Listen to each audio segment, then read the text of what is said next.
이제 우리 다 같이 일어나셔서 인내성하심으로 하나님께 예배드리겠습니다.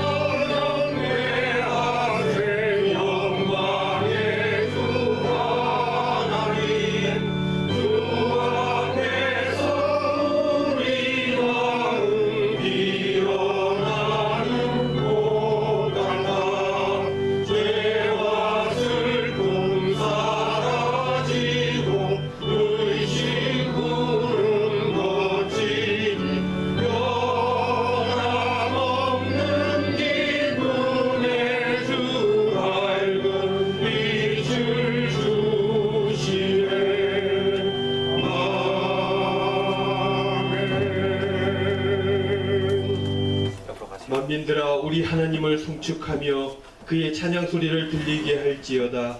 그는 우리 영혼을 살려두시고 우리의 실족함을 허락하지 아니하시는 주시로다.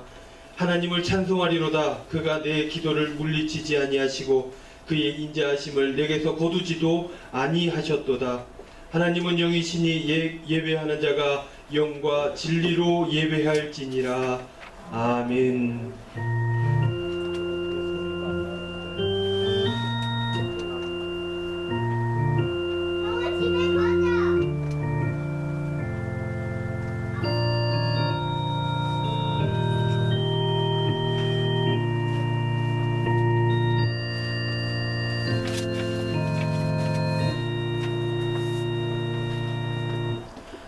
은혜로우신 아버지 하나님, 주의 백성들이 마음과 정성을 다하여 하나님 앞에 예배를 드립니다. 주님께서 이 예배를 친히 홀로 받아 주시옵소서. 크신 사랑으로 함께 하셔서 우리의 마음을 온전하게 세워주시고 무한하신 은총을 내려 주시어서 두려움에 떨고 있는 성도들을 구원하여 주시옵소서. 걱정과 근심에 쌓인 채 방황하고 있는 자들이 있다면 성령의 감화로 평화를 누리게 하여 주시고, 마귀의 유혹을 받고 실족하는 자들이 있다면 주님 속히 끊을 수 있는 결단을 허락하여 주시옵소서. 저희들 모두 오늘의 예배를 통하여서 하늘의 신령한 은혜를 경험하게 하여 주시고 의로운 말씀으로 심지를 굳게 하여 주시옵소서. 예수님의 이름으로 기원하오며 이 시간 저희들의 죄와 허물을 회개하는 마음으로 하나님 앞에 나아갑니다.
회개하는 자에게 주시는 하나님의 말씀이 여기 있습니다.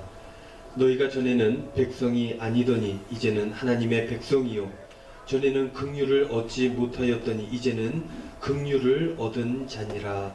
아멘. 다 같이 앉으셔서 주기도문 하시겠습니다.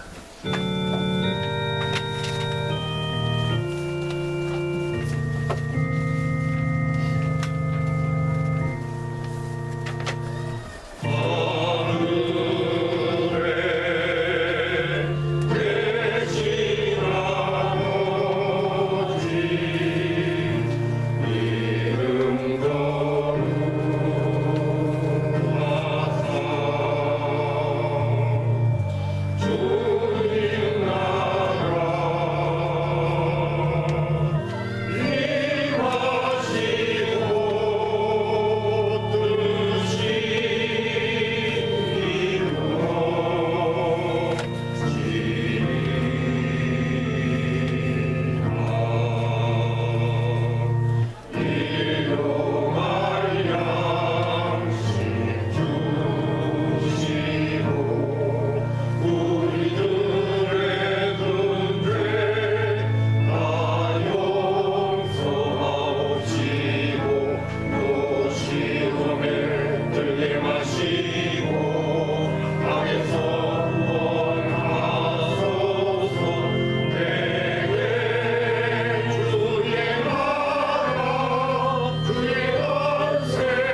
너희는 마음에 근심하지 말라. 하나님을 믿으니 또 나를 믿으라.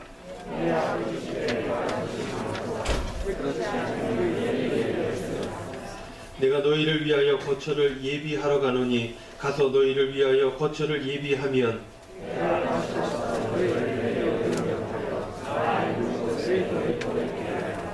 내가 어디로 가든지 그 길을 너희가 아느니라.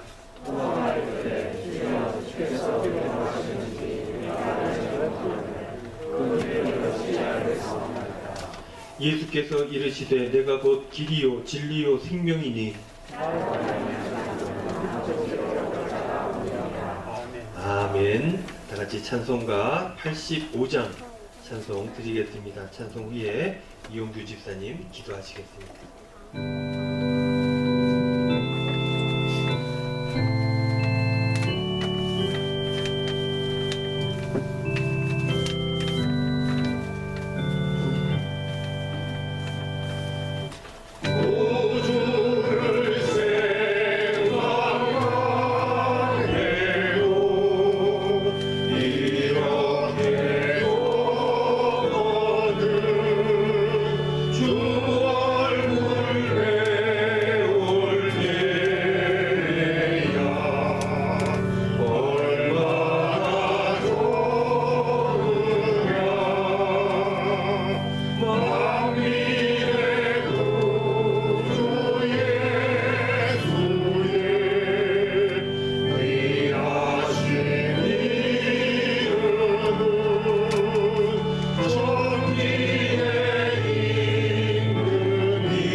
세상의 빛이시며 생명 되시는 참 좋으신 하나님 아버지, 우리를 주님의 평안 속에서 지켜주시고 매일의 삶 속에서 선하게 인도해 주시는 데에 감사와 찬송을 드립니다.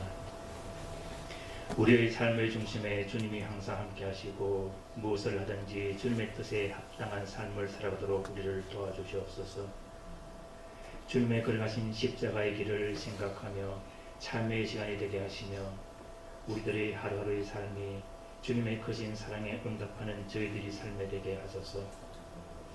주님의 십자가의 길에 오늘 우리가 있고 주님의 죽음 때문에 우리가 살 수 있음을 감사하게 하소서. 교회를 통하여 역사하시는 하나님 아버지, 주님의 사랑으로 저희 교회를 지켜주시고 주님의 은혜로 지금까지 인도해 주심에 감사를 드립니다. 하지만 코로나19로 인한 힘겨운 긴 시간들이 아직도 계속되고 있습니다. 언제 이 모든 것이 끝날지 알 수 없는 혼란의 시간 속에서 살아가고 있습니다. 변화된 환경 속에서 우리들의 신앙생활은 과연 어떤 길이 올바른 길인지, 흐트러지기 쉬운 우리들의 일상은 또한 어떻게 하여야 할지 무수한 의문부를 붙여가면서 자신들을 되돌아보는 우리들의 지금 일상입니다. 답을 찾지 못하고 힘들어하는 우리들에게 어제 슬기로운 묵상 생활의 맡김이라는 묵상의 제목으로 그 해답을 보내주셨습니다. 다음은 그 메시지입니다. 하나님께 맡기면 하나님께서 하실 것인데 우리는 하나님께 맡기지 못합니다. 입술로는 주님께 맡기다라고 말하고 그렇게 기도하지만 사실 우리는 잘 맡기지 못합니다. 그 증거가 있습니다. 그것은 바로 우리들의 염려와 걱정입니다. 정말로 주님께 맡겼다면 염려할 것이 없을 것인데 우리는 여전히 염려하고 걱정합니다. 말로는 맡겼지만 머리로는 맡겼지만 실제로는 내가 붙들고 있는 것입니다. 맡김은 전적으로 신뢰하실 때 가능한 것입니다. 그래서 신앙생활에서 이 믿음이 중요한 것입니다. 이 믿음이 있는 사람들은 맡길 수 있게 되고 평안하고 안정된 삶을 살 수 있게 되는 것입니다. 이 메시지에서 모든 것을 얻을 수 있어 너무나 큰 기쁨이었습니다. 모든 것을 하나님께 맡기고 그저 우리는 최선을 다하게 하여 주시옵소서. 사랑의 주님, 우리를 새롭게 주시옵소서. 우리의 삶이 진실과 공의와 선함으로 모든 것을 이루어지게 하시고 진리 속에서 모든 것이 새로워지게 하옵소서. 저희 인간계를 기억하시고 크신 사랑으로 하나 되게 하옵소서. 주님이 우리에게 맡겨주신 사명을 잘 감당하는 교회로서 우리 또한 각자의 삶 속에서 성숙한 신앙인으로 조금씩 일관하는 교회로서 그리하여 거룩한 하나님의 부름을 받고 교회 안에서 그리스도 안에서 한 형제가 된 우리들이 되게 하여 주시옵소서. 서로가 서로를 의지하고 사랑하며 기도하는 우리들이 되게 하여 주시옵소서. 항상 순종하는 자가 되게 하여 주시옵소서. 이 모든 말씀 예수님 이름으로 기도드립니다. 아멘.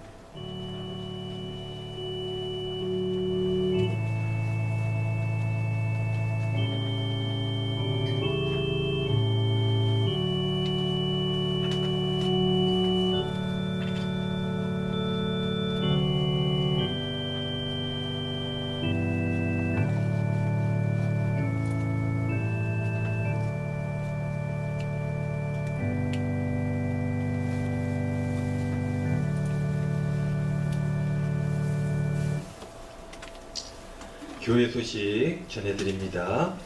우리 소식 나누기 전에 먼저 앞뒤에 있는 좌우에 있는 우리 성도님들 반갑게 인사하겠습니다. 잘 오셨습니다. 반갑습니다. 오늘도 은혜 많이 받고 돌아가시기를 바랍니다. 서로 인사하겠습니다. 여러분들 한 주간 잘 지내셨습니까? 네, 쉬었다가 예배 드리게 됐는데 얼굴 많이 못 뵀는데 또 오늘 얼굴 못 보던 얼굴 또 뵙게 돼서 너무나 반갑고 감사한 마음이 앞섭니다. 여러분들 건강 다들 괜찮으시죠? 우리 노 권사님들 어르신들 건강 잘 챙기시기를 온 성도들이 마음을 모아 기도해야 할 것입니다. 오늘 아침에 속보가 나왔는데요. 신규 확진자가 오늘 발표된 게 영시 기준 몇 명인 줄 아십니까? 아시는 분들 벌써 계시는군요. 다들 관심이 많으시니까 82명이랍니다. 국내 확진자만 72명이라고 해요. 그래서 38일 만에 두 자릿수로 겨우겨우 내려왔다는 소식을 전해드릴 수 있었습니다. 근데 이게 이제 좋은 거지만 또 계속 걱정을 이어갈 수밖에 없는 것은 경로가 확인되지 않은 감염이 28%가 넘어갔어요. 이거는 계속 증가가 되고 있는 거예요. 그러니까 어떻게 바이러스가 돌아다니는지 파악 안 되는 것들이 4분의 1이 넘어갔다는 것입니다. 적지 않은 수치인데, 그래서 추석에는 선물만 보내세요 캠페인이 지금 벌어지고 있는 것 같아요. 어쨌든 여러분들 우리 집사님 기도해 주신 것대로 걱정 근심은 하지 말되 건강관리는 잘 하셔서 하나님께서 주시는 기쁨의 삶을 잘 살아가시는 저와 여러분들 다 되시기를 바랍니다. 오늘 예배는요 오순절 후 16번째 주일입니다. 드디어 총회가 열리게 되죠. 9월 21일 내일입니다. 월요일 오후 1시에 서울 영등포에 있는 도림교회에서 전체 모이기로 했는데 이게 요즘 모임이 안 되지 않습니까? 그래서 도림교회를 중심으로 전국 36개 회집교회가 온라인으로 다 연결이 되어져서 새로운 방식으로 회의를 하겠다. 그렇게 준비를 하고 실시를 하려고 하고 있습니다. 여러분들 총회의 여러 가지 결단들 그리고 회계의 어떤 발언들 이런 것들이 있기를 소원하면서 기도해 주시기를 바랍니다. 9월 정기당회 다음 주일날 있습니다. 주일 예배 후에 목양실에서 있게 되는 거 기억하여 주시고 우리 장로님들 다 참여해 주시고요.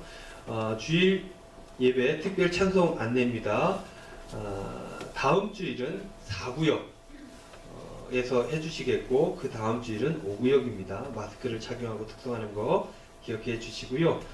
이번 주 예배당 소독은 바울레에서 해주셨습니다. 우리 우창호 장로님 또 바쁜 가운데 나오셔가지고 수고해 주셨는데 감사를 드리고요. 오랜만에 이 성경 일독 광고가 나오게 되네요. 우리 강정대 장로님 벌써 오독제 하고 계십니다. 눈이 밝아지셔서 성경이 더 잘 보이신다고 참 훌륭하십니다. 우리 김예술 권사님 일독하셨고 박정혜 권사님, 임경일 권사님 그리고 최미애 집사님까지 성경 일독에 열심히 참여해 주셔서 감사를 드립니다. 잠시 멈춤의 시간에 말씀 보는 거 참 좋은 것 같아요. 열심히 말씀 보시고 여러분들에게 주시는 은혜를 여러분들 스스로 잘 누리시기를 그렇게 부탁을 드려봅니다. 우리 성경 일독 하신 분들 축하하며 박수 한번 하도록 하겠습니다. 감사합니다. 선물은 아마 우리 전사님이 준비하실 텐데 꼭 받아가 주시고 우리 강정대 장로님은 이 많은 컵들을 다 어떻게 하실 건지 모르겠습니다. 저도 이게 컵이 하나 집에 있으면 좋겠는데 열심히 일독에 참여하고 있습니다. 초대 개인전 광고입니다. 우리 유도경 집사님 어제부터 시작했어요. 9월 19일부터 10월 9일 금요일까지 이어지는데 갤러리 코튼필드에서 있게 됩니다. 여기가 어디냐면요, 구미에 있습니다. 구미에 있는데 여러분들 시간 나시면 또 가셔서 축하도 해주시고 감상도 해주시고 그러면 좋을 것 같습니다. 그리고 결혼 광고입니다. 지난주에 이어서 우리 광고가 또 나오게 됐는데요. 우리 황종률 군, 권하라 양 이렇게 결혼식 준비를 하고 있는데 많이 축복해 주시고 참여해 주셔서 축하해 주시기를 부탁을 드립니다. 여기에 나와 있지 않지만 좋은 소식들이 꽤 있어요. 출산 예정도 있고 그리고 또 결혼을 준비하는 가정도 우리 식구들 가운데 있습니다. 위에서 기도 많이 해주시고 축복해 주시기를 부탁을 드립니다. 교회 미화 광고입니다. 오늘은 남구 수성구고 다음 주는 동구 북구 경산에서 수고해 주시겠습니다. 예차는 없다는 거 알려드리고요. 한 장 앞쪽으로 넘겨보시면 함께 나눌 기도 제목이 나옵니다. 함께 드릴 기도 제목. 여러분들 늘 기도하실 때 주보 가져가셔서 이걸 가지고 기도해 주셨으면 좋겠어요. 여러분들 건강을 위해서, 우리 성도님들 건강을 위해서, 교회 건축을 위해서, 그리고 개인 신앙들 떨어지지 않도록. 기독교인들은 자꾸 모여야 되는데 요즘 못 모이지 않습니까? 그래서 신앙이 떨어져요.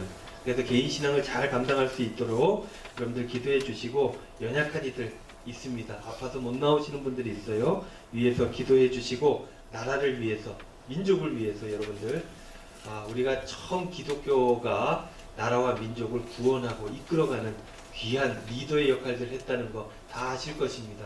끊임없이 욕을 먹는 가운데 있지만 그럼에도 불구하고 우리는 그들을 위해서, 민족을 위해서 기도해야 할 것입니다. 늘 기도해 주시기를 부탁을 드립니다.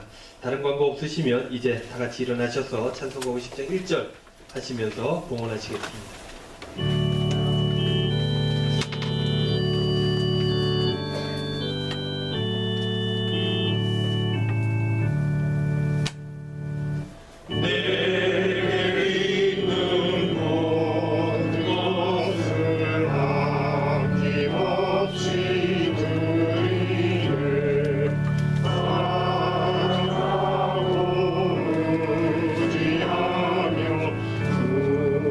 만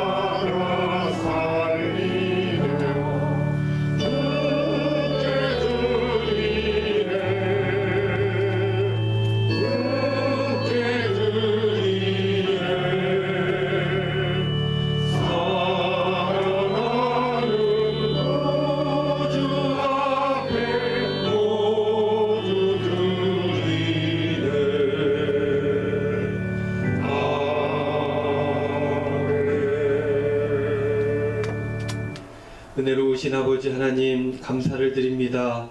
저희들 사랑하여 주시어서 이렇게 주님 전으로 불러주시고 오늘도 사랑한다 말씀하여 주시며 귀한 예배 하나님께 드릴 수 있도록 인도하시니 너무나 감사를 드립니다. 아버지 하나님 그 감사와 마음을 담아서 하나님 앞에 예물을 올려드립니다. 11조로 감사원금으로 월정원금, 건축원금, 성교원금 여러가지 제목들을 붙여서 하나님께 마음과 정성을 담아 드립니다. 주님께서 이 모든 예물들을 기뻐 받아주시고 주님의 몸된 교회를 위해서 세상 사람들을 위해서 귀하게 아름답게 쓰임받을 수 있도록 인도하여 주시옵소서. 우리 마음속에 있는 걱정, 근심도 이 예물에 담겨 있는 것 우리 주님 다 아십니다.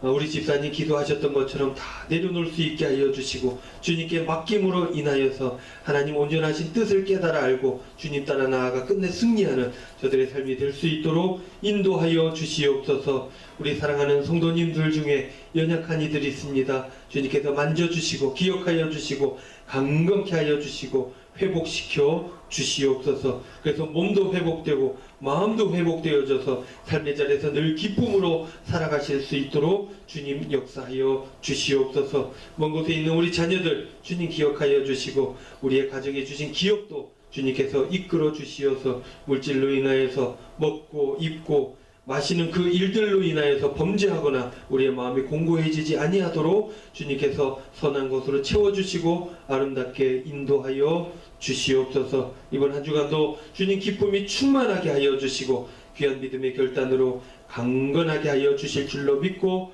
감사드리며 예수님의 이름으로 기도하옵나이다. 아멘.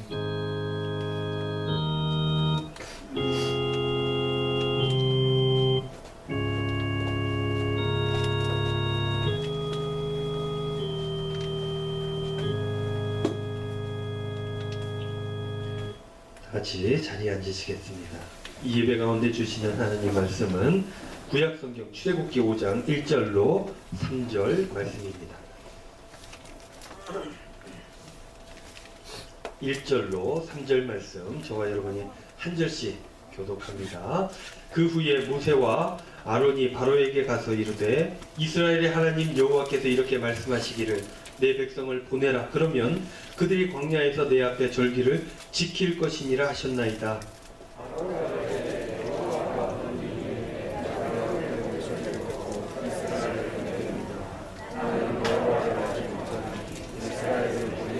함께 봉독합니다.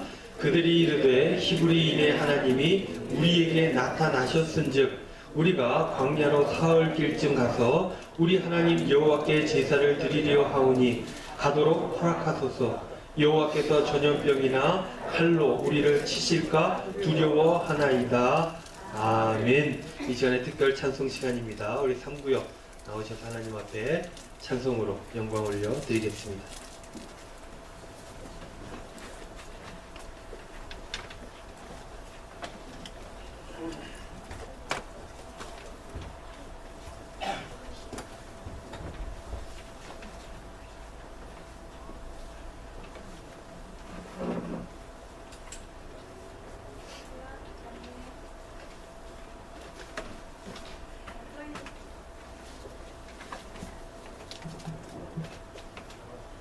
예, 저희 북부구역원입니다. 제가 구역장이고 건설은 이현아 권사님이고 저희들 구역을 든든히 지켜주시는 양주분 권사님 그리고 송명준 그리고 한희옥 권사님 인사드리겠습니다. 그리고 여기 이 자리에 없지만 고혜정, 박은엄, 이수희 집사님하고 도나모 송광소 집사님 그리고 조현숙, 이탄 집사님이 계십니다. 코로나 때문에 저희들이 이렇게 마스크를 끼고 있는 답답한 일상 속에서도 지금까지 이렇게 저희들을 안전하게 지켜주신 주님께 감사드리며 지금까지 지내온 것 301장 저희들 특송드리겠습니다. 그리고 저희들 몸은 저희들 멀리 있지만 마음은 서로 가까이 나눌 수 있는 이 시기 되시기 바라며 저희들 301장 1절, 2절은 저희들이 부르고 간주하고 3절은 다 같이 큰 소리로 찬양해 주시기 바랍니다.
찬양 감사합니다. 우리 3구역 구역장님 훌륭하십니다. 구역 식구들도 다 소개해 주시고 한 분 한 분. 근데 우리 그 김정순 권사님 3구역 아니에요? 아, 저 타구역입니까? 아, 그렇게 됐군요.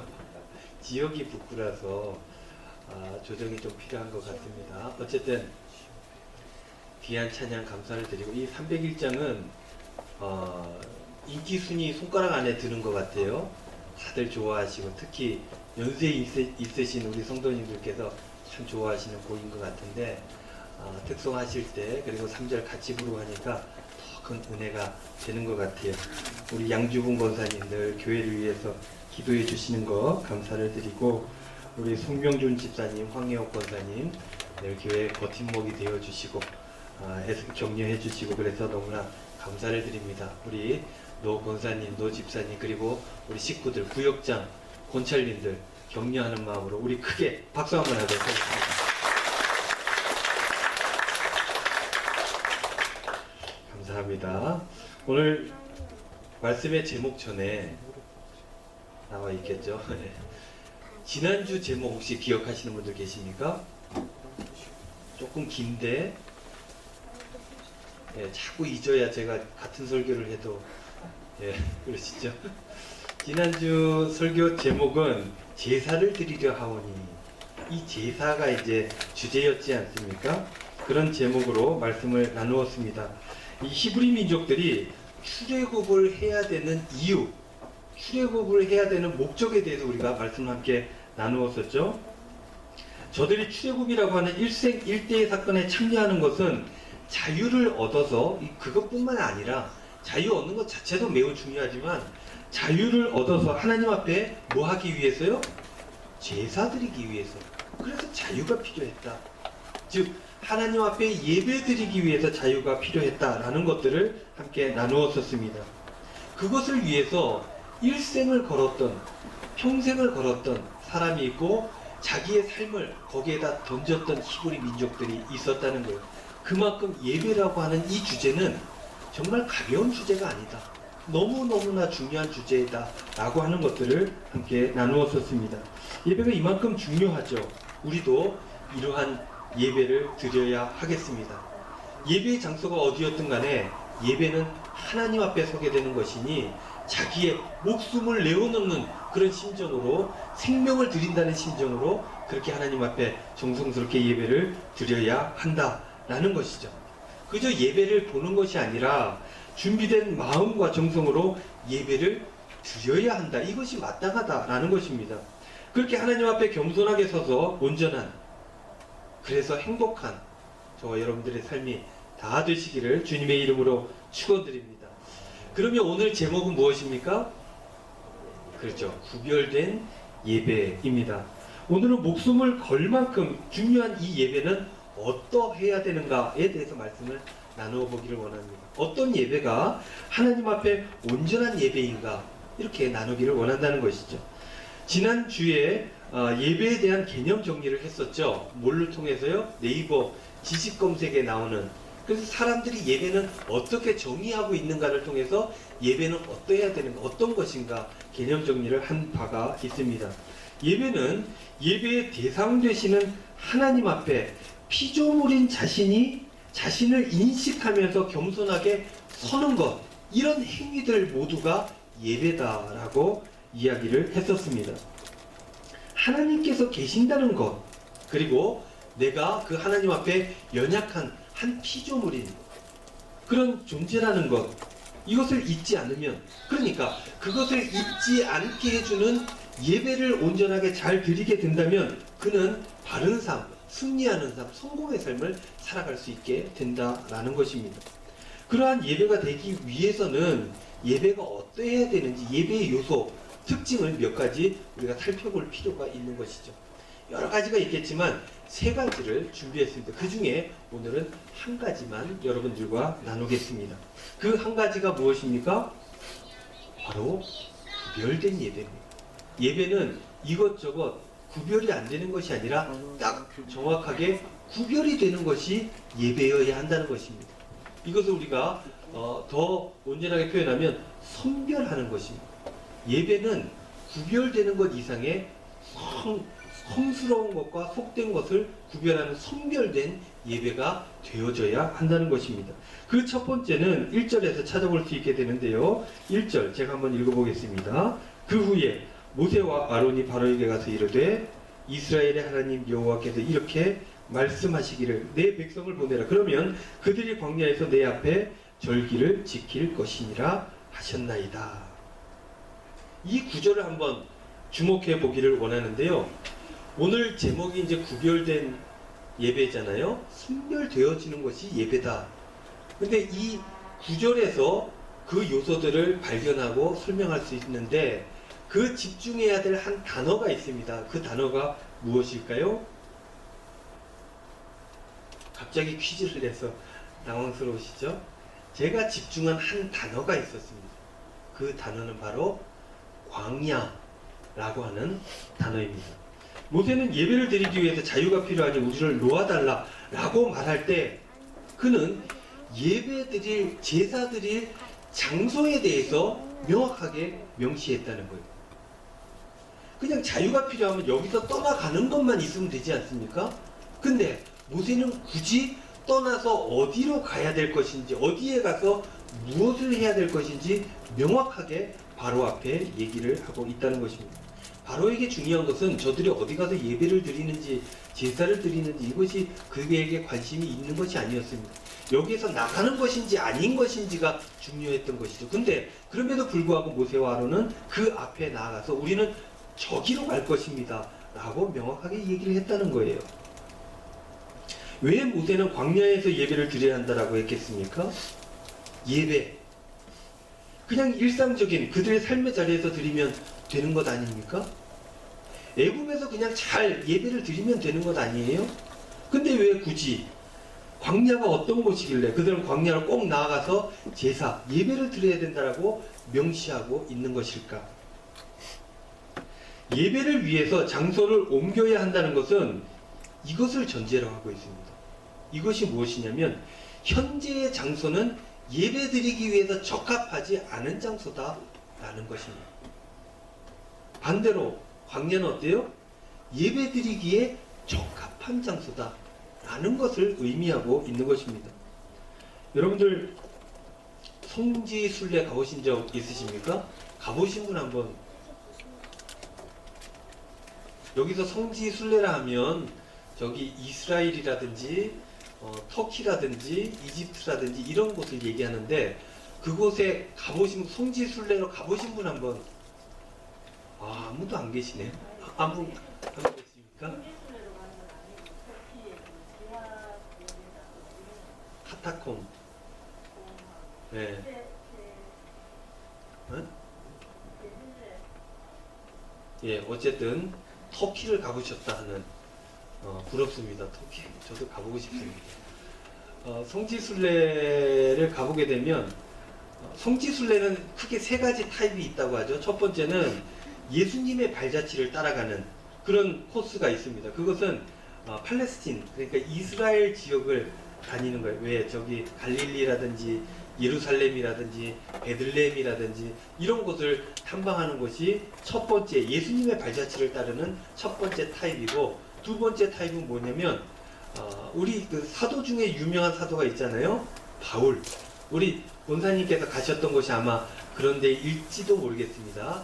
지하 예배뿐만 아니라 그 소아시아라고 이야기 되어져 있는 사도행전에 나와 있는 그 사도 바울의 발자취를 따라가는 거예요. 그래서 지금의 터키 지역을 여행하는 것을 두 번째 타입으로 보고, 세 번째 타입이 또 있습니다. 이건 뭐냐면은 출애굽 여정을 따라가는 타입이에요. 이거는 이집트로부터 시작해가지고 시내 광야를 거쳐가지고 요단, 그러니까 지금의 요르단이죠. 요르단 쪽으로 가서 그 강을 요단강을 건너서 이스라엘로 들어가는 그 코스를 이야기하는 거예요. 그 코스를 여행을 하다 보면 저 지나치고 광야를 보게 되는 것이죠. 저는요 한 번도 가보지는 못했지만 책으로만 공부를 했지만 가보게 된다면 꼭 가보고 싶은 곳이 두 군데가 있습니다. 그 첫 번째는 갈릴리 바닷가에 호수, 디베라라고 얘기했던 그 호숫가, 거기서 예수님께서 이렇게 배를 한쪽 띄워놓고 배에 오르셔서 많은 청중들에게 설교했던 그 장소가 있지 않습니까? 거기 가면 그 베드로 물고기도 같이 먹고 해야 된다고 합니다. 제가 이제 책으로만 봐가지고 먹어보지도 못하고 보지도 못했습니다. 근데 거기에 가서 그때 예수님께서 어떤 마음이셨을까? 이 햇빛, 예수님께서 받으셨던 햇빛, 예수님께서 마셨던 그 공기, 그 분위기, 이런 것들을 한번 체험해보고 싶어요. 거기를 꼭 가보고 싶고, 거기보다 더 가보고 싶은 곳이 있는데, 그곳이 어디냐면 바로 광야입니다. 광야 코스는 그렇게 길게 잡지를 못한대요. 크게 할 게 없기 때문에. 근데 밤에 텐트 쳐놓고 광야에서 자는 프로그램이 있다고요. 그 광야에 불어오는 바람 소리. 그 우리 그 성령을 구약에서는 루아흐라고 합니다. 이 흐자가 바람이 빠지는 흐자예요. 그래서 광야에 가면 이 바람이 훅 다니면서 그 단어가 자연스럽게 연상된다고 하죠. 그래서 이 광야, 예수님께서 광야에서 시험 받으시는, 그리고 이 광야에서 이 모세의, 그리고 이스라엘 사람들의 그 마음, 심정 어땠을까? 그런 것들 한번 꼭 체험해보고 싶어요. 그래서 이제 마음에 설교 준비하면서 마음에 담기는, 우리 교회가 이제 성전 건축하고 교회가 자리매김을 좀 자리를 잡으면, 그러면 우리 성도님들과 함께 그 성지를 한번 순례해보는 것은 어떨까, 그런 마음의 계획을 잡아 보았습니다. 어쨌든 이 광야라고 하는 것들이 이제 오늘의 주제인데, 예배의 장소로서 애굽은 왜 안 되고 광야는 왜 되는가? 이것을 우리가 살펴볼 필요가 있다는 거예요. 이것을 살펴보면서 예배는 어떠해야 되는가를 우리가 살펴볼 수 있게 되는 것이죠. 그렇다면 이 두 장소의 특징을 한번 알아보면은 예배는 어디에서 어떻게 드려야 되는지 알 수 있게 되겠죠. 애굽. 애굽은 어떤 곳입니까? 애굽 하면은 당대 최고의 문명국이었습니다. 여러분들 학교에서 다 배우셨죠? 세계 4대 문명. 어디입니까? 메소포타미아, 그리고 오늘 얘기가 나올 이집트, 그리고 인더스, 황하, 이렇게 4개의 문명 발생지가 있다고 하잖아요. 그래서 이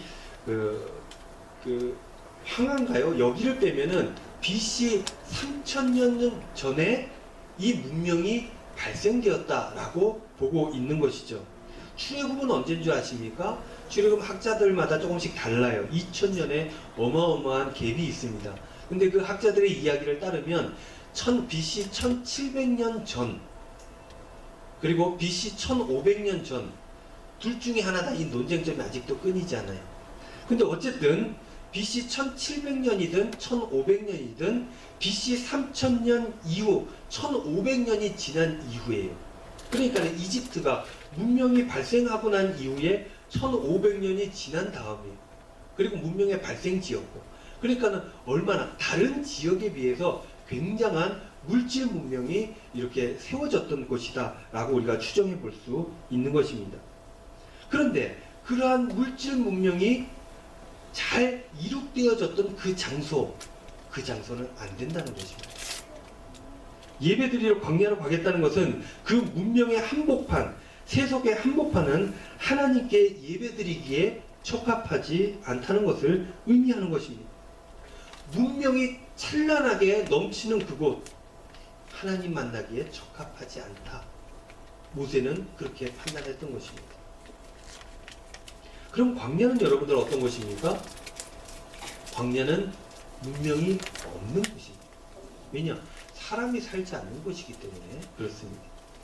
광야라고 하는 곳은 적막하고 밤에는 별들만 반짝이는 곳입니다. 숲이 있습니까? 숲도 없습니다. 생명이 없습니다. 끝없이 모래만 펼쳐진 곳이 광야입니다. 영어 성경을 찾아봤어요. NIV를 찾아봤더니 그 광야를 어떻게 번역하고 있냐면 데절, 사막으로 번역하고 있었습니다. 모래밖에 없다는 거예요. 즉 광야라고 하는 것은 아무것도 없는 곳, 그것이 광야였다라는 것입니다. 이러한 각 장소의 특징을 통해서 우리가 알 수 있는 것은 하나님을 만나는 장소, 예배드리는 장소, 이것으로 적합한 곳은 세속과 물질 문명이 있는 곳이 아니라 없는 곳이어야 된다 라는 것들을 알 수 있게 되는 것이죠. 여러분들 물질 문명이 무엇입니까? 정신 문명과 반하여 쓸 수 있는 단어 아닙니까? 물질 문명. 물질을 기초로 하여서 이루어진 문명인데 이 문명은 왜 생겨났냐면 편하게 살기 위해서 생겨난 겁니다. 사람들의 생활의 편리함을 위해 만들어 온 모든 것들을 지칭하는 것이 바로 이 물질 문명이라는 거예요. 그런데 오늘 이 광야에서 우리가 제사를 드리겠다라는 이 표현을 통해서 우리가 알 수 있는 것은 그 편리함의 문화, 그것을 떠나갈 때 온전한 예배가 가능해진다는 것입니다. 여러분들 편한 게 좋습니까? 불편한 게 좋습니까? 편한 게 좋죠. 근데 편한 게 다 좋은 것 같지만 오늘 말씀을 통해서 보면 그 편한 것이 다 좋은 게 아니고 그 편한 것을 극복할 수 있을 때 진정한 예배가 가능해진다라는 명제를 우리가 얻을 수 있게 되는 것입니다. 좀 더 극단적으로 예배를 드려볼까요? 예를 드려볼까요? 여러분들 예배가 편한 것입니까? 불편한 것입니까? 예배는 불편한 것입니다. 예배를 편하게 드리는 것은 잘못된 것입니다. 예배에 와서 마음이 편해질 수는 있어요. 근데 예배 자체가 편한 것은 아닙니다. 여러분들 예배 드릴 때 추리닝 입고 와가지고 예배 드리는 분 잘 없잖아요. 여러분들 젊은이들이 모자 쓰고 이상한 옷 입고 예배 드리면 마음이 불편합니까? 편합니까? 저거 예배 드릴 때 저런 식으로 예배 드리면 안 되는데 막 이런저런 얘기 편하게 하고 예배 시간에 그렇게 하면 마음이 편합니까? 불편합니까? 불편해. 왜냐? 그렇게 하면 안 되는 자리니까. 예배는 그렇습니다. 불편한 자리예요. 여러분 일개 사병이 별 4개가 달린 대장 앞에서 편하겠습니까? 불편하겠습니까? 불편하기 짝이 없죠. 몸둘 바를 모릅니다. 공무원이 대통령 앞에서 편합니까? 불편합니까? 불편해. 문재인 대통령 요즘 욕을 많이 먹죠, 그죠? 대통령 원래 욕 먹는 자리인가 봅니다. 그래서 욕을 많이 먹고 아유 저 대통령 불쌍하다 싶은데 얼마 전에 그 정은경 그 본부장이 이제 청장으로 승격이 되면서 임명장을 그 현장에 가서 줬어요. 근데 그 화면을 봤는데 그거 다 공무원들 아닙니까? 일사불란하게 움직입니다. 그렇게 욕먹는 대통령이랄지라도 대통령이 오면 그런 거예요. 청장으로 지금 국민들의 모든 칭찬을 다 안고 있는 정은경 청장이라 할지라도 대통령 앞에서는 깍듯합니다. 그런 거예요. 예배란 그런 것입니다. 이것은 좋고 나쁨의 의미가, 불편하다는 것은 좋고 나쁨의 의미가 아니고 옳고 그름의 가치도 아닌 거예요. 하나님이 계시면 편하면 안 됩니다. 자신을 돌아보고 자신은 죄인인데 어찌 그냥 편안하게, 불가능하다는 것이죠. 문명의 이기를 누리면서 편한 게 다 선한 것 같지만 그렇지 않다는 것입니다. 진리는요 어디서 발견되냐면 편한 생활 가운데 진리가 발견되는 게 아니고 불편할 때 진리가 발견돼요. 그리고 불편한 어려움 속에서 진리를 체험할 수 있게 되고 깨닫게 되고 하나님을 만나게 되는 것입니다. 예배는 이렇듯 인간을 편리하게 해주는 물질 문명 속에서는 불가능하다, 어렵다라고 하는 것들을 보여주고 있는 것입니다. 그래서 그 물질 문명을 내려놓을 수 있는 시간과 공간이 우리에게 필요한 것입니다. 그렇게 물질 문명이라고 하는 삶의 이기들을 내려놓을 수 있을 때, 그렇게 시간과 공간을 비워낼 수 있을 때 그 자리에 하나님이 임하시게 되는 것입니다. 그렇게 비워진 시간이 있을 때 채워지는 시간들이 의미가 있게 되는 것이고, 비워진 그 상황들을 인식하게 될 때 채워진 것들에 감사할 수 있게 되기 때문입니다. 그래서 예배는 삶의 가치를 발견하고 감사로 나아갈 수 있게 되는 것입니다. 이게 바로 예배라는 거예요. 세상과 딱 구별되는 시간과 장소가 필요한 그곳에서 예배가 가능하다라는 것입니다. 여러분들 평생 한 번도 안 해보셨던 영상 예배를 올해 몇 번이나 했습니까? 꽤나 많이 했어요. 코로나 때문에 어쩔 수 없이 가정에서 식구들 모여서 예배를 드리셨을 것입니다. 여러분들 한번 질문해 볼게요. 가정에서 예배 드리는 게 편합니까? 굳이 교회까지 나와서 예배 드리는 게 편합니까? 가정에서 예배 드리는 게 훨씬 편하죠. 그래서 요 근래 나는 다시 현장 예배가 회복된다 할지라도 가정에서 영상 예배로 드리는 것을 원합니다 하는 사람들이 많아졌다고 해요. 근데 여러분들, 그건 우리가 다 알겠는데 다시 한번 질문을 드려보겠습니다. 가정에서 예배 드리는 것과 교회에 나와서 예배 드리는 것과 여러분들 어느 것이 더 은혜가 큽니까? 그렇죠. 묻고 자시고 할 것도 없어. 불편하게 아침에 씻고 머리 다듬고 옷 깨끗한 거 차려입고 예물 잘 준비해서, 옛날에는 그랬잖아요. 우리 어머니는 예전에 우리 아버지가 모욕당 하셨다는 거 얘기 드렸죠?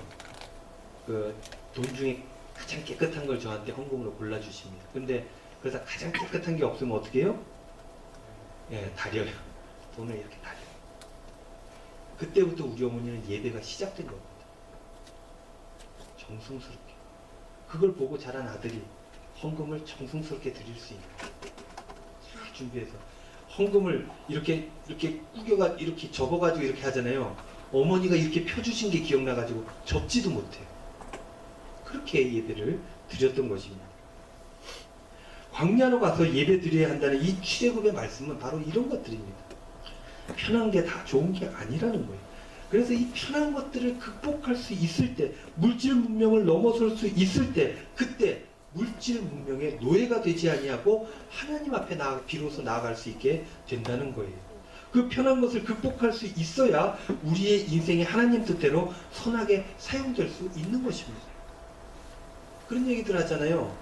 어디서든지 예배 드리면 되지 뭐가 문제냐. 교회 나가는 게 뭐 그렇게 대단한 일이냐. 내 삶의 자리에서 예배 드리면 되지. 아닙니다. 구분되어져야 예배가 가능한 것입니다. 그렇다고 원론적으로 어디서든지 예배 드리는 것이 불가능하냐? 아니, 그렇지 않습니다. 어디서든지 예배 드릴 수 있습니다. 그러나 구분되어지는 것을 거기에서 만들어내야 한다는 거예요. 여러분, 광야에 나아가 봐야 합니다. 그래야 지금까지 누리고 있었던 것들, 이런 것들이 없어져 봐야, 그래야 여지껏 누렸던 것들에 대한 감사가 생겨나요. 이 감사가 언제 생겨납니까? 나만 있을 때는 감사가 생겨나지 않아요. 다 내가 한 거고, 내가 번 거고, 내가 이룬 거고, 무슨 감사가 있습니까? 누군가 해줘야 감사가 있는 거예요. 하나님께서 나의 생명을 주시고, 나의 삶을 이끌어 주시고, 없어진 것에 새롭게 세워주시고, 내가 필요한 것들을 주신 것들을 인지하게 될 때, 그때 감사가 있는 거예요. 없어져 봐야 있는 것들에 대한, 하나님 존전에 서봐야 그 감사가 나타나게 된다는 겁니다. 사랑하는 우리 영광교회 성도 여러분, 예배를 위해서 광야로 나아가시기를 바랍니다. 이 광야로 나아간다는 의미는 굉장히 많은 것들을 내포하고 있어요. 여러분들이 각 삶의 자리에서 아실 것입니다. 광야로 나아가야 돼요. 그렇게 온전한 예배로 삶의 가치와 의미를 깨닫고 감사함으로 복된 삶을 살아가야 할 것입니다. 오늘 말씀은요, 구별된 예배에 대해서 말씀을 나누고 있습니다. 광야로 나아간다는 것, 그것은 첫 번째로 이 편한 것, 문명의 이기로부터 구별되어져야 예배가 가능하다 하는 것들을 나누었습니다. 그러면 두 번째로 구별되어져야 하는 것을 나누고 말씀을 마칠까 합니다. 두 번째는 무엇입니까? 광야로 나가서 예배 드린다는 것은 바로 일상으로부터 구별되는 것을 의미한다는 거예요. 이스라엘 백성, 히브리 민족들의 일상은 바로 애굽에 있었습니다. 그래서 나중에 그 홍해 앞에 있다가 뭐라 그럽니까? 힘들고 무서우니까 다시 애굽으로 돌아가자. 일상으로 돌아가고 싶은 거예요. 여러분들 요즘 기도하러 다니십니까? 기도하러, 예전에는 왜 막 기도하러 많이 다니셨잖아요. 근데 요즘에는 기도하러들 많이 못 다녀요. 다들 너무 바쁘기 때문에. 현대인들의 문제 중에 하나가 이 바쁜 거예요. 바쁜 게 선한 줄 아는데 그렇지 않습니다. 바쁘기 때문에 기도하러들 못 다녀요. 근데 예전에 기도하러 다닐 때 어디로 기도하러 갑니까? 기도원에 가잖아요. 기도원은 어디에 있어요? 다 왜 그럴까요? 그 집값이 싸서 거기서 지어서 그럴까요? 왠지 기도원은 산에 있어야 될 것 같고 기도원을 찾아보면 다 실제로 산에 있습니다. 많이 갔던 기도원, 대구 사람이 많이 갔던 기도원은 아마도 뭐 감림산 기도원, 양산에 있는 거, 그리고 이 근처에 있는 건 뭐가 있습니까? 주황산 기도원, 다들 가보셨을 거예요, 그죠? 우리 장로님 가정 중에 한 가정은 신년이 되면 늘 기도원 가가지고 그렇게 기도하고 오신다 그랬는데, 다 기도하러 갈 때 어디로 가냐면 산으로 간다는 거예요. 그래서 산기도 한다 이런 얘기들이 예전에 있었죠. 신학생들이 신학교 다닐 때 어디 가서 기도하는 줄 아십니까? 밤에? 낮에 말고 밤에 산으로 다 갑니다. 그래서 뭘 잡고 기도합니까? 나무를 잡고. 나무가 문제가 있다고 나무를 잡고. 그래서 그런 얘기들 많이 하죠. 예전에 내가 나무 뿌리 몇 개를 뽑았다. 기도 열심히 했다. 그런 다른 표현이죠. 여러분들 왜 산으로 기도하러 갑니까? 그냥 집에서 기도하면 안 됩니까? 왜냐하면 산은 일상생활이 없는 곳이기 때문에 그렇습니다. 산에 가면 일상이 멈추어지기 때문에 그렇습니다. 시편 121편에 보면 내가 산을 향하여 눈을 들리라. 나의 도움이 어디서 올까? 나의 도움은 천지를 지으신 여호와에게서로다. 그 옛날에도 그랬던가 봅니다. 도시 사람들에게 산은 살 수 있는 곳이 아닙니다. 살 수 없는 곳입니다. 일상이 없는 곳입니다. 광야처럼 생활하기 위해서 얻을 수 있는 것이 산에는 아무것도 없습니다. 그래서 사람들은 일상생활을 하다가 문제가 생기면, 막히는 일이 생기면 어디로 가요? 산으로 갑니다. 기도하러 갑니다.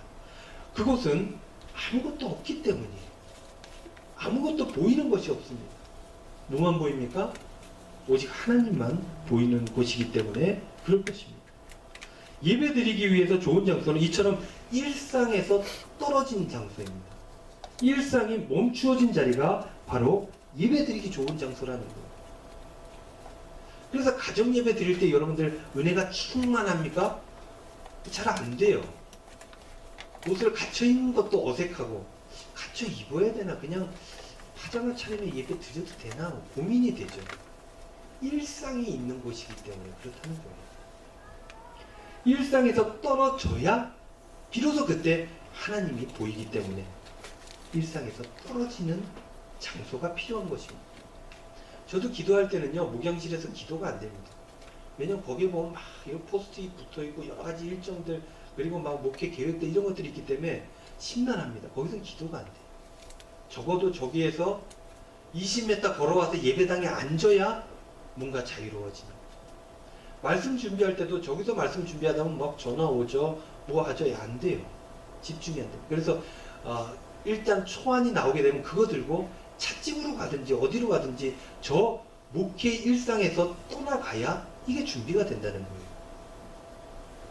그래서 마태복음에 이런 말씀이 있나 봅니다. 6장 6절 말씀에 너는 기도할 때 골방으로 들어가 문을 닫고 은밀한 중에 계신 내 아버지께 기도하라. 은밀한 중에 보시는 내 아버지께서 갚으시리라. 어디 가서 기도하라고요? 골방에 가서 기도하라. 골방이 어디입니까? 지금은 요즘 그렇게 안 만들죠. 예전에는 그렇게 만들었잖아요. 집 큰 방이 있고 그 방에 작은 문이 있는데 그 문을 열면 뭔가 또 다른 공간이 있잖아요. 그걸 골방이라고 하는 것이죠. 소위 말하는 밀실입니다. 여기는 생활하는 것이 아닙니다. 생활하지 않는 것이에요. 일상생활을 떠난 곳, 그것이 바로 예배드리기 적합한 광야다라고 하는 것입니다. 그래서 여러분들 그 열심히 살았던 현대인들 가끔 일상을 멈추고 뭘 합니까? 여행을 하죠. 일상을 떠나봐야 일상이 보이는 거예요. 일상을 떠나봐야 새로운 계획들이 생기는 것입니다. 일상을 떠나봐야 새로운 것들이 보이게 된다는 것이죠. 이러한 것들, 일상을 멈추는 장소가 예배드리기 적합한 장소다라는 것입니다. 그래서 일주일에 적어도 한 번은 일상을 멈추고 불편하더라도 정성스럽게 준비를 하여서 예배당에 나오는 것이 중요하다는 것입니다. 물론 아까 말씀드렸다시피 어디서나 예배는 가능합니다. 그러나 특정한 장소로 가는 것, 그리고 특정한 장소를 또 떠나는 것, 이것은 예배를 온전히 드리는 데 있어서 굉장히 중요한 요소다라는 것. 이렇게 구별된 예배를 드려야 한다는 거예요. 물질, 문명으로부터 구별된, 편한 것으로부터 구별된 것. 그리고 일상생활로부터 구별되는 것. 이 구별된 예배, 성별된 예배를 우리가 드리게 된다면 우리는 히브리 민족처럼 새로운 삶을 살아가게 될 것입니다.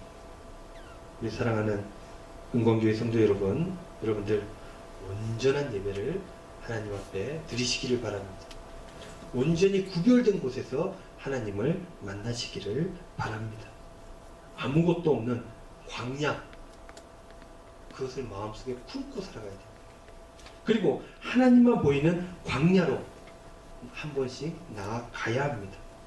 일상의 가치와 소중함, 광야로 나아갈 때 깨달아 알 수 있게 되는 것입니다. 개인과 민족의 삶을 변화시켜 가는 것, 이거는 온전한 구별된 장소로 나아가 드리는 예배를 통해서 가능하다 하는 것을 오늘 본문 말씀을 통해 우리는 알 수 있게 되는 것입니다. 여러분들 참된 신앙인이 되시기를 원하십니까? 그러면 문명의 이기, 편한 것으로부터, 일상으로부터 떨어지는 훈련들을 지속적으로 해야 됩니다. 이렇게 예배를 드리게 될 때 하나님께서 여러분들에게 진리의 말씀을 깨닫게 하여 주시고 사랑의 마음을 전하여 주시고 온전한 삶을 살게 하여 주실 줄로 믿습니다.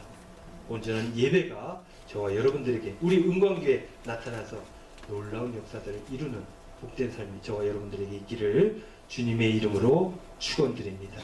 기도하겠습니다. 은혜로우신 아버지 하나님 감사합니다. 오늘 귀한 말씀을 통해서 예배가 어떻게 드려져야 되는지 함께 나누어 보았습니다. 우리가 성별된, 구별된 예배를 드리지 못한 스스로의 모습들을 돌아보게도 되고 앞으로 어떻게 예배를 드려야 되는지 결단하게도 됩니다.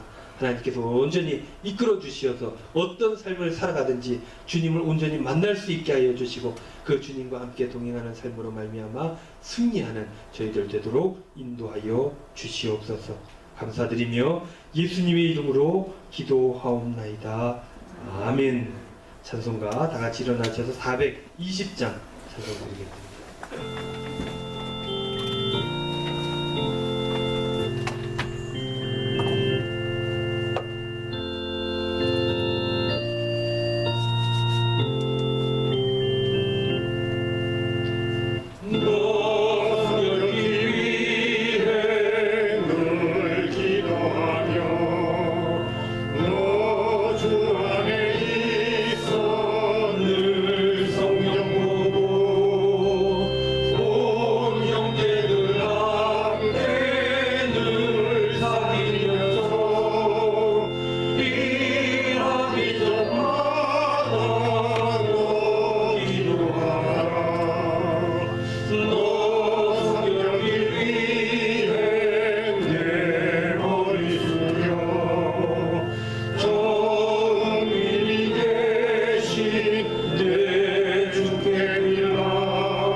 지금은 우리 주 예수 그리스도의 은혜와 하나님 아버지의 우리 성도님들 향하신 극진하신 사랑하심과 성령님의 감화, 감동, 위로, 교통, 축복하심이 구별되어져서 물질로부터 또한 일상으로부터 구별되어져서 하나님 앞에 온전한 예배를 드리기를 소원하며 다짐하는 우리 영광의 모든 식구들 머리 위에 한 주간의 삶의 자리 위에 이제로부터 영원토록 함께 하시기를 간절히 축원하옵나이다. 아멘.